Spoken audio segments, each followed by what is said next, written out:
चीज का कोई ना कोई कारण है। यही सबसे बड़ा ज्ञान है। आज भी अगर ज्ञान और अज्ञान में अंतर देखें, चाहे समाज शास्त्र पढ़ें, चाहे अर्थशास्त्र पढ़ें, चाहे बायोलॉजी पढ़ें, सभी ज्ञानी, सभी इतिहासकार, सभी समाजशास्त्री, सभी राजनीति शास्त्री हर सिद्धांत के पीछे कोई ना कोई कारण ढूंढते हैं या बताते हैं, और वही ज्ञान कहलाता है। बुद्ध से पहले जितने भी, चाहे वो धर्म के क्षेत्र में काम कर रहे हो, चाहे शिक्षा के क्षेत्र में काम कर रहे हो, चाहे वो समाज के क्षेत्र में, चाहे राजनीति के क्षेत्र में काम कर रहे हो, उन सब लोगों ने ये मान रखा था कि राजा पैदा होता है, व्यक्ति अपनी जाति में पैदा होता है, व्यक्ति अपने धर्म में पैदा होता है, महिलाएं अपने एक विशेष लिंग में पैदा हो गई, और इसीलिए कोई गुलाम या कोई राजा या कोई ताकतवर या कोई कमजोर है जिसका कोई हल नहीं हो सकता। अपने जीवन काल में उसको चमत्कारों का इंतजार करना पड़ेगा, उसकी अच्छाई, उसकी मेहनत, उसका त्याग ये निरर्थक है, इनका कोई भी मतलब नहीं है। तो व्यक्ति यही सोचता था, को नप होए हमें का हानि, होए है वही जो राम रचिला था। इस टाइप की सोच किसी ना किसी तरह से उसकी परंपरा में, उसके पर्वों में, उसकी आदतों में, उसके आचरण में, उसकी संस्कृति में पड़ी हुई थी, और उसी के अनुसार वो चलता है। इस देश के अंदर भगवान बुद्ध के संदेश को जब ये देखा वर्ण व्यवस्था के ठेकेदारों ने कि ये संदेश अगर घर घर फैल गया, जैसा कि हो भी गया था, इस देश के हर टीले में, किसी भी टीले को खोद करके देख लीजिए, वहां भगवान बुद्ध दिखाई देते। अभी अमेरिका से 600 मूर्तियां वापस आ रही हैं। सबसे ज्यादा चोरी भी उन्हीं मूर्तियों की होती है, सबसे ज्यादा निर्माण भी भगवान बुद्ध की, डॉक्टर अम्बेडकर की मूर्तियों के होते हैं, और उनको सम्मान की दृष्टि से भी पूरी दुनिया के लोग देखते हैं, चाहे किसी भी धर्म के लोग हों। हमने देखा है, चाहे वो इस्लाम के मानने वाले हों, चाहे क्रिश्चियनिटी के मानने वाले हों, उनके ड्राइंग रूम की, उनकी दुकान की सुंदरता, उनके दुकान की शांति का प्रतीक महामानव बुद्ध का स्टैचू रहता है। और जब वर्ण व्यवस्था के ठेकेदारों ने ये मान लिया कि ये बुद्ध के स्टैचू एक ऐसा प्रतीक है जिसके आधार पर लोग बुद्ध के रास्ते पर चल देंगे, और ऐसा ना हो कि हर आदमी समान हो जाए, स्त्री पुरुष समान हो जाए, हर कोई हर पेशा करने लगे, हर कोई पढ़ने लिखने लगे। जो बौद्ध धर्म की खास बातें थी जिनको बाबा साहब डॉक्टर अम्बेडकर ने पकड़ा था, इनके साथ में उन्होंने वर्ण व्यवस्था के ठेकेदारों ने आंदोलन चलाया, और बुद्ध ने जो बताया कि पंचशील के आधार पर चल के, मध्यम मार्ग के आधार पर चल करके ही तुम्हारा जो तरक्की का रास्ता है वो खुलेगा। उन्होंने कहा कि हमको अपना मार्ग बढ़ाना है, अपनी वर्ण व्यवस्था बढ़ानी है, अपनी असमानता बढ़ानी है, और उन्होंने सॉफ्ट टारगेट ढूंढे जो कमजोर होते। उन्होंने देखा कि ये जो पंचशील का मध्यम मार्ग का रास्ता है, इसमें तो मेहनत करनी पड़ती है, इसमें इंतजार करना पड़ता है। उन्होंने लोगों को बताया कि हमको 1 टके में तुम्हें स्वर्ग भेज देंगे, गारंटी दे रहे हैं इस बात की, जरा से चढ़ावे पर आपको हम पूरा भाग्य, अपना अगला जन्म तो ठीक हो जाएगा। व्यक्ति चाहता है कि उसको जल्दी से जल्दी सब कुछ मिल जाएगा। इस आधार पर अगर कोई कंस्ट्रक्टिव काम करने लगे तो वैज्ञानिक बन सकता है, चिंतक बन सकता है, लेकिन अगर कोई ठलुआ, आलसी, बेशरम, बेहया, अनैतिक, अपराधी, वो ये सोचने लगे कि मेरे से बहुत सारे पाप हो गए हैं, और वो पाप किसी तरह जल्दी से छूट जाए, और मुझे मुक्ति मिले।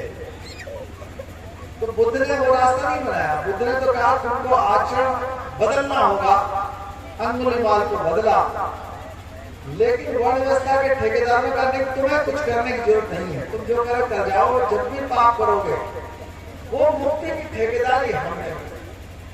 उन्होंने जो बौद्ध धर्म के पर्व थे उन पर्वों में पंचशील अनिवार्य था। उन्होंने क्या किया, उन्होंने अपने पर्वों में पंचशील का उल्लंघन करना शुरू कर दिया। ये उन लोगों को बड़ा पसंद आया जिनको झूठ बोलने में मजा आता था, जिनको ठगी करने में मजा आता था। ठगी करने वालों की संख्या बहुत ज्यादा है, क्योंकि अगर आलसी है आदमी तो अपना जीवन यापन कैसे करेगा, ठगी से करेगा, तो बड़ा पसंद आया। उन्होंने एक आध त्योहार इस तरह के भी बनाए जिसमें छेड़खानी भी अनुमन्य है।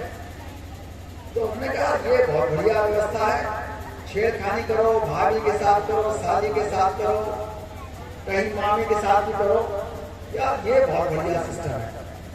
बुद्ध ने तो वहां चरित्र की शर्त लगा दी थी, यहाँ बड़ा आनंद आ रहा है, यहाँ चोरी भी माफ हो रही है, झूठ बोलने में भी कुछ नहीं है, ऊपर से सोमरस का आनंद लीजिए, शराब पीजिए, अफीम खाइए, तंबाकू खाइए। उन्होंने ये आंदोलन शुरू कर दिया। यहाँ तक कि जो समाज था उसके अंदर समाज शुरू था, वही इकट्ठे होकर मस्ती करने का नाम था। सम्राट अशोक को गुस्सा आया और उसने चुप बंद करा दिया। यहाँ तक कि जो भिक्षु भी लिप्त थे, सम्राट अशोक ने कहा कि तुम भी गलत काम करोगे तो सफेद कपड़े पहना के उनको संघ से बाहर कर दिया। तो राजा संतुष्ट भी हो गए। तो वो चीजें वर्ण व्यवस्था में भिखारी को लगने लगा कि वो वेट करने लगा उन त्योहारों की, उन परंपराओं की, जिसमें उसे बिना कुछ किए मिल जाता था। भिक्षु को तो शिक्षा देनी पड़ती थी।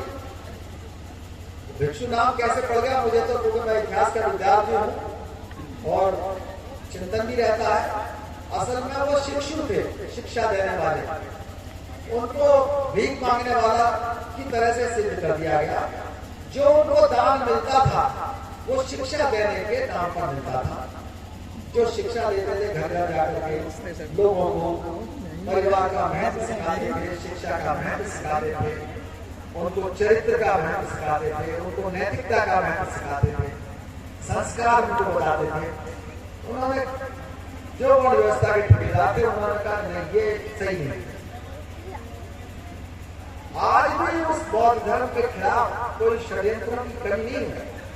आज भी यही कहते हैं कि ये बुद्ध के धर्म पर ना होता तो हम शायद अमेरिका, जापान, साउथ कोरिया इन सब देशों से आगे पहुंच गए होते। ये बिल्कुल ठोक बजा करके कहते हैं। सम्राट अशोक के ऊपर भी कभी निकालते हैं कि सम्राट अशोक ने अगर धर्म की नीति न अपनाई होती, रण की नीति अपनाई होती, तो उनसे पूछो इतिहासकारों से पूछो कि सम्राट अशोक लड़ता किससे। हिंदू कुश की पहाड़ियों तक उसका शासन था, साउथ में शासन था, नॉर्थ ईस्ट में शासन हो गया, बाकी जो ज्योग्राफिकल सीमाएं थी उसके पार के लोगों ने भी आकर के उभार दिए। कलिंग का युद्ध जो था वो जीत लिया गया था। कलिंग से षड्यंत्र हुआ करते थे। जो पूजा पाठ करने वाले ठेकेदार थे वो हमेशा षड्यंत्र करते रहते थे। वो युद्ध नहीं चाहता था कलिंग का, लेकिन कलिंग को हरा करके कलिंग को कब्जा किया और वहीं के राजकुमारों को उसको चलाने को दे दिया, ताकि वहां से कोई षड्यंत्र उनके खिलाफ ना हो, साम्राज्य के खिलाफ ना हो। और सम्राट अशोक ने जो बातें बताई बुद्ध के सिद्धांत से निकाल करके, वो निश्चित रूप से आज भी बहुत ज्यादा मान्य लायक है। विद्यार्थियों को भी, व्यवसाय करने वालों को भी ये सीखना चाहिए। उन्होंने कहा कि अपने वाक संयम अपनाओ, रिस्ट्रेंट इन स्पीच। वाक संयम का मतलब है जो भी कह रहे हो, अभिव्यक्त कर रहे हो, लिख रहे हो, उसमें 2 बार सोचो, समझो, उसके बाद लिखो, बोलो। ये आपके व्यक्तित्व के लिए बहुत बड़ा उद्देश्य है। बड़े बड़े मोटिवेशनल टीचर्स, चाहे वो रोंडा बायर्न्स हो, चाहे कोई भी हो, सब बुद्ध की बात को लेकर के चलते हैं। एक सेंटेंस अकेला कि जो तुम हो वो तुमने अपने आप को बनाया। You are what you have made of yourself. इसका कोई और कारण नहीं, तुम ही कारण हो अपने आप का।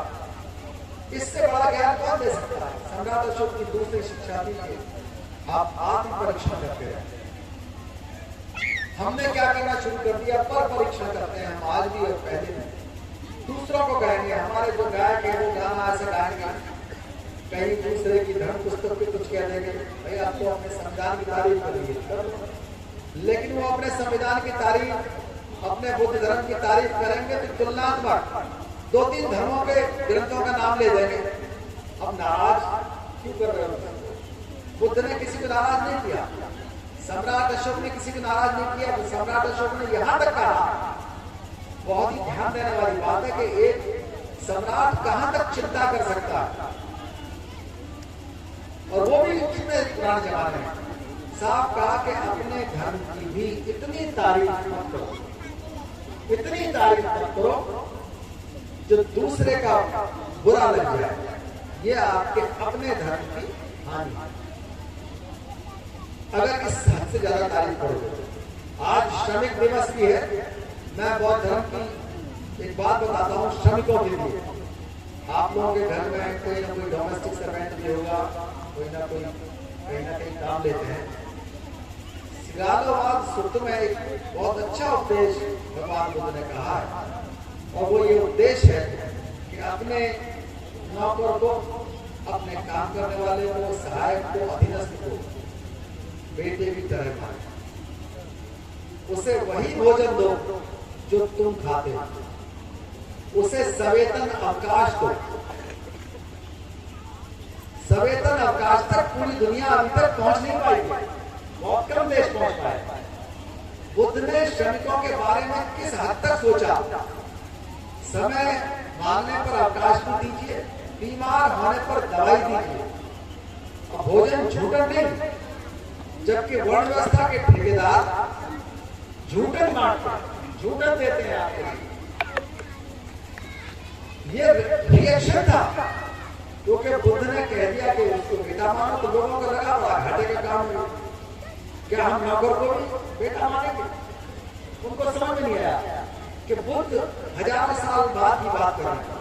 उसमें साम्यवाद भी है, समाजवाद भी है, उसमें भारतीय संविधान भी एक दिन बनेगा। बुद्ध जानते होंगे, क्योंकि जो चिंतक होता है वो दूरदर्शी भी होता है। वो जानता है कि आज नहीं तो कल मेरे विचार को दुनिया समझेगी।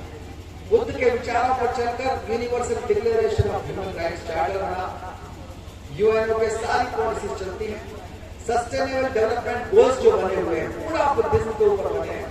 17 गोल हैं, उनके अंदर वही पॉइंट है जिनके लिए बुद्धिज्म ने लड़ाई शुरू की थी। असमानता खत्म करो, लिंग भेद खत्म करो, बुभुक्षा को रोक का सबसे बड़ा भगवान बुद्ध ने। भूख विहीन विश्व बनाओ, एक भी लाइन ऐसी नहीं है जो बुद्ध ने ना कही हो। सस्टेनेबल डेवलपमेंट गोल जिनको 2020 तक यूएन को पूरा करना। जब भी पॉलिसी बनती है, चाहे वो डेमोक्रेसी की हो, चाहे वो सेकुलरिज्म की हो, सब बुद्ध से और सम्राट अशोक से हुई है। सेकुलरिज्म के ऊपर